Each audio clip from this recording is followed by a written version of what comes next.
Baik. Bismillahirrahmanirrahim. Fi kitab Muqaddimah Al-Hadramiyah.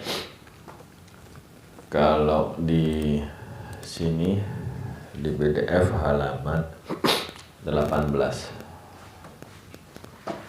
Faslun fil awani. Fasal membahas tentang tempat.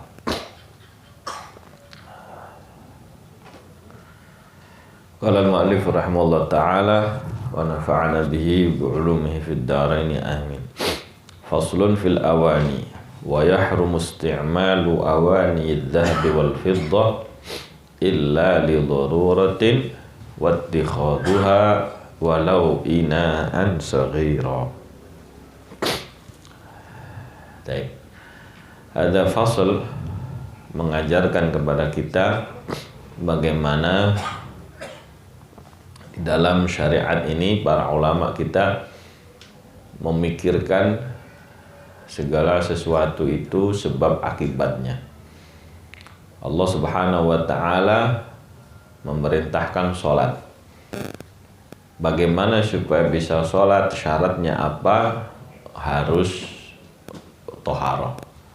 Makanya sebelum sholat dibahas toharoh.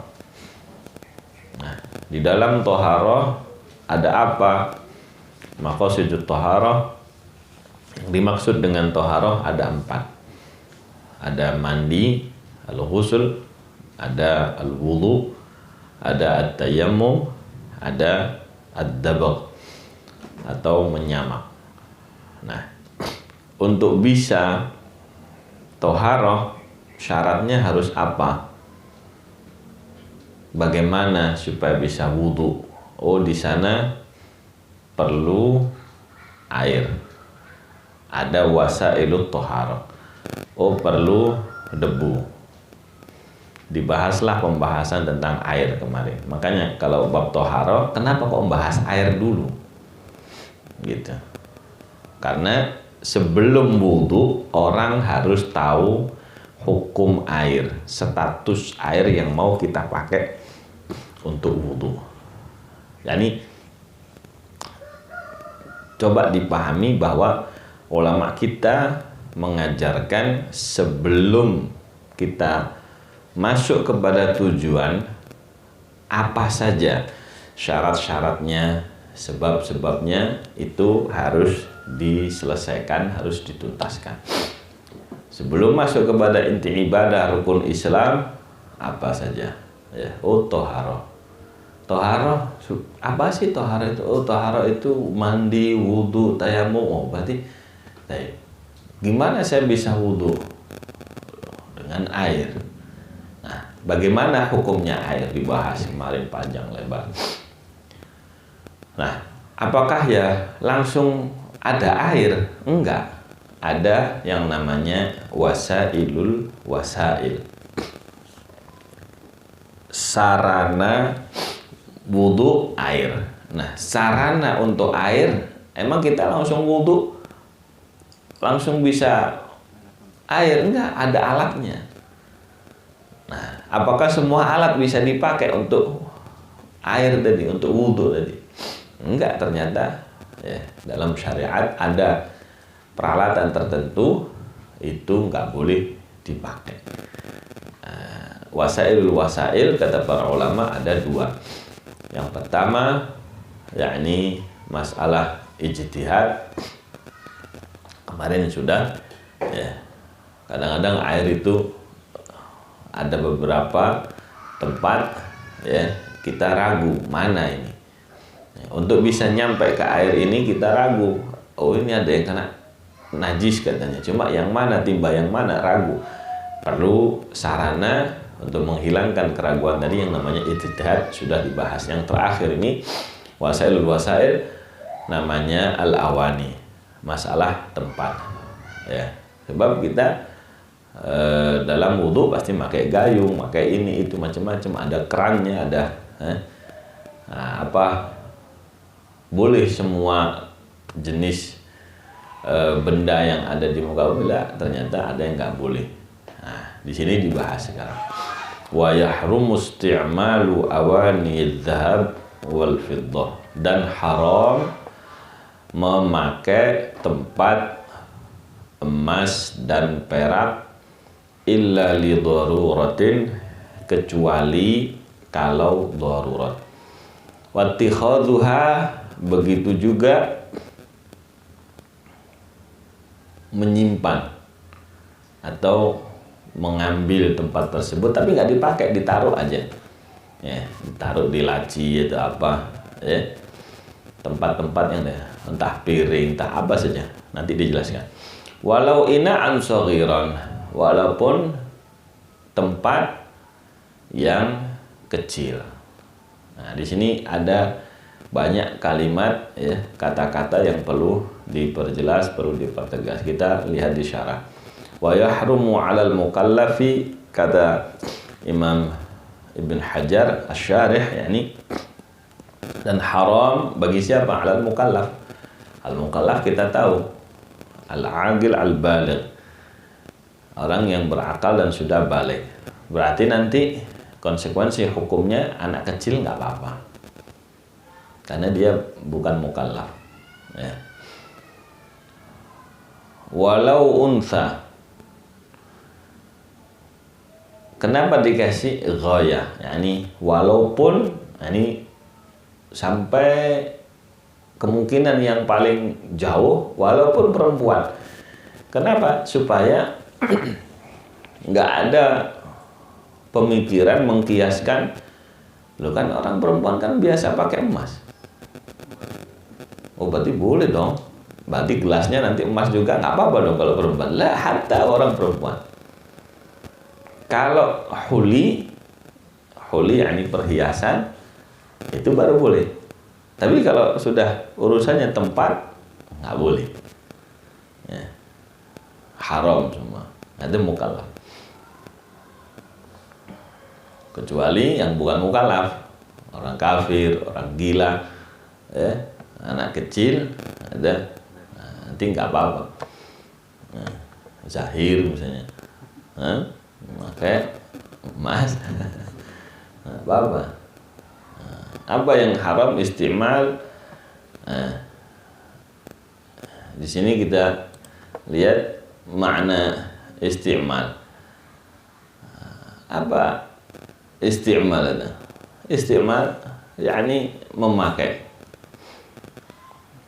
Maksudnya memakai gimana?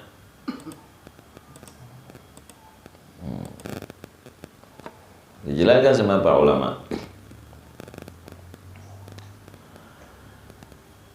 Baik itu pemakaiannya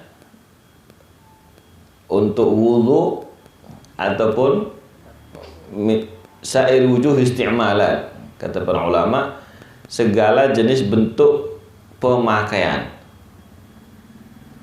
ya, segala jenis bentuk pemakaian, ya, baik itu makan, minum, itu apa namanya, sifat ini, nggak hanya tempatnya ini, hatta celaknya itu dianggap tempat sama para ulama. Karena apa? Bisa ditempati, karena sifatnya nempel ke situ gitu. Walaupun celaknya dari perak, dari emas, nggak boleh, ya. Sa'ir wujuh istimalan, segala jenis pemakaian.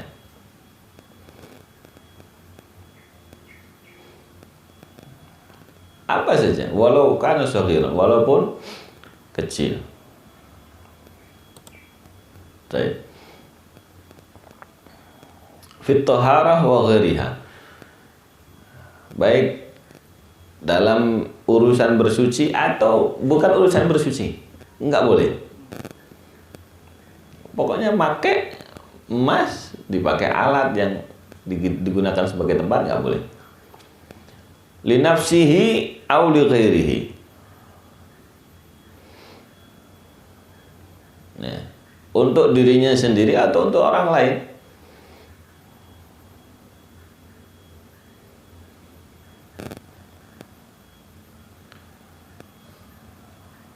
kal ihtiwa ala majmaratin wa shumma raihaduha min qurbin bihaitsu yasiru urfan mutatayyiban biha. Nah, contoh dipakai untuk apa? Tempatnya arang. Tempatnya arang. Pakai emas. Misalnya yang bukhur itu. Ya. Habis itu yang dipakai bukan emasnya tapi bukhurnya. Kita nggak urusan sama emasnya kan. Emasnya ditaruh tempat arang, keluar asap, bukhurnya nanti yang kita manfaatkan, ya kan? Kata para ulama nggak boleh, ya. Illa li daruratin, kecuali kalau darurat. Apa makna darurat? Bi alam yajid ghairaha. Kalau nggak nemu selain itu, itu baru boleh.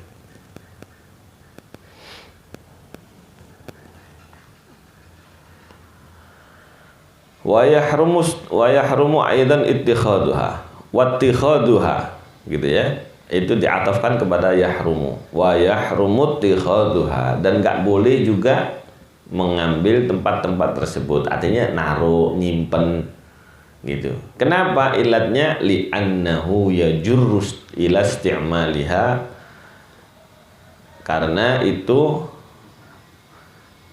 al-muharram, karena itu menyeret kita, bisa mendorong kita untuk memakainya yang mana itu diharamkan. Simpen aja, lama-lama dipakai, satu saat pasti kepakai. Makanya nyimpen aja nggak boleh juga, kecuali dijadikan perhiasan yang nggak bisa dipakai.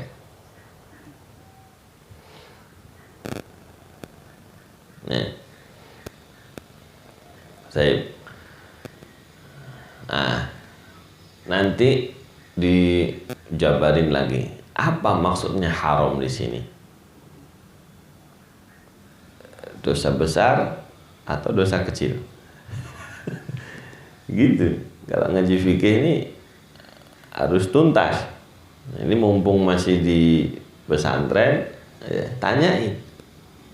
Itu dosa besar? Nggak apa-apa, kayaknya dosa kecil deh. Nah, dulu gimana ngajinya? Kalau dosa besar dasarnya apa? Kalau dosa kecil dasarnya apa? Ya. Gal Imam Ibn Hajar, qauluhu anna dzalika kabirah. Kata Imam Ibn Hajar, make emas itu dosa besar. Ya. Wa ibaratu syekhna addahul Bulqini wa kadad Damiri minal kabair. Imam Bulqini, Imam Ad-Damiri menganggap itu dosa besar. Wa naqala al-Adra'i 'anil jumhur annahu minas saghair. Tapi ada pendapat Imam Adra'i, jumhur, ya, ulama Syafi'iyah di zaman beliau mengatakan itu dosa kecil.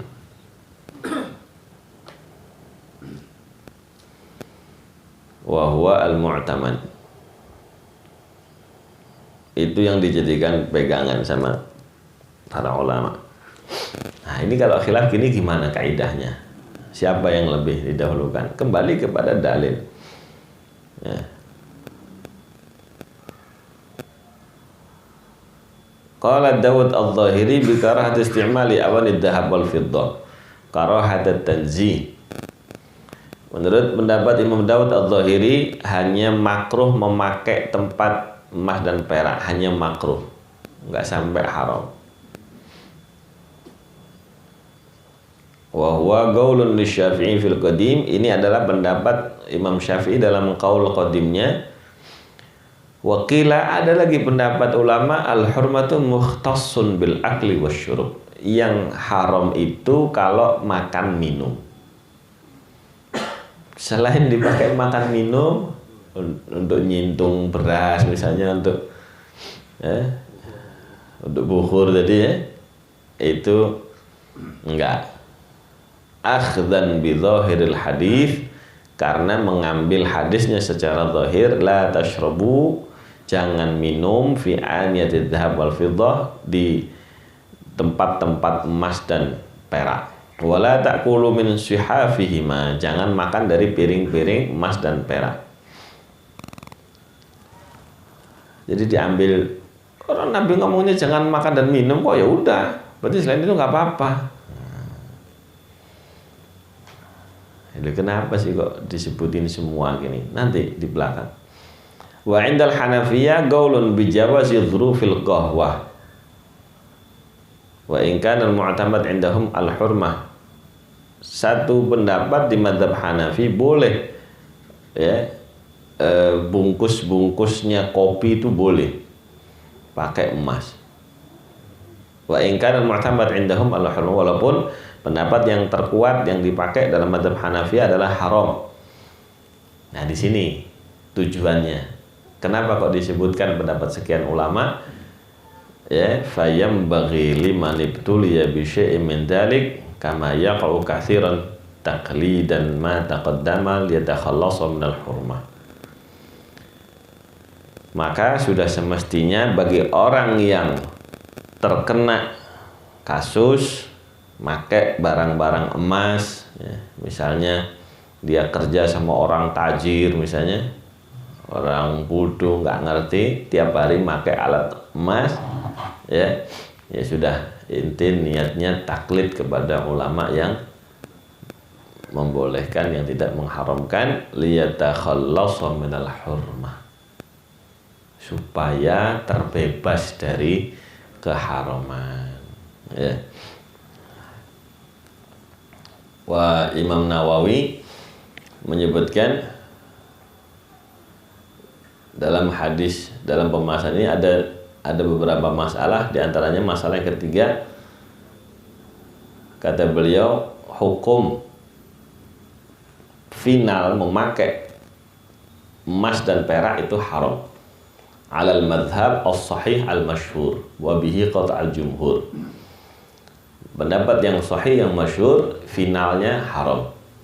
Sebab di apa namanya, di kitab Muhadzab wa yukrahu, dibilang makruh ya, tapi makruhnya ini makruh tahrim.